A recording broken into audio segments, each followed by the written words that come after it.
It was almost December, and Jonas was beginning to be frightened. No, wrong word, Jonas thought. Frightened meant that deep, sickening feeling of something terrible about to happen.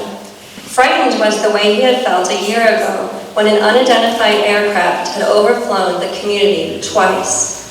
He had seen it both times. Squinting towards the sky, he had seen the sleek jet, almost a blur at its high speed, go past, and a second later heard the blast of sound that followed.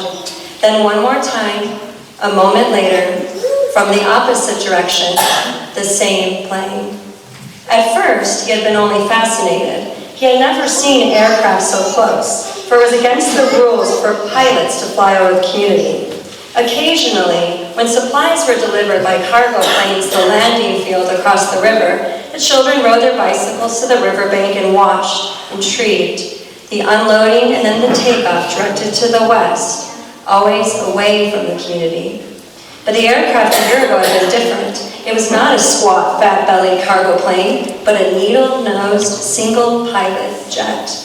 Jonas, looking around anxiously, had seen others, adults as well as children, stop what they were doing and wait, confused, for an explanation of the frightening event. Then all the citizens had been ordered to go into the nearest building and stay there. Immediately, the rasping voice through the speakers had said, "Leave your bicycles where they are." Instantly, obediently, Jonas had dropped his bike on his side on the path behind his family's dwelling. He had run indoors and stayed there, alone. His parents were both at work, and his little sister Lily was at the child care center where she spent her after-school hours. Looking through the front window, he had seen no people, none of the busy afternoon crew of street cleaners, landscape workers, and food delivery people who usually populated the community at that time of day. He saw only the abandoned bikes here and there on their sides.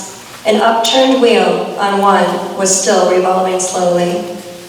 He had been frightened then. The sense of his own community, silent, waiting, had made his stomach churn. He had trembled, but it had been nothing.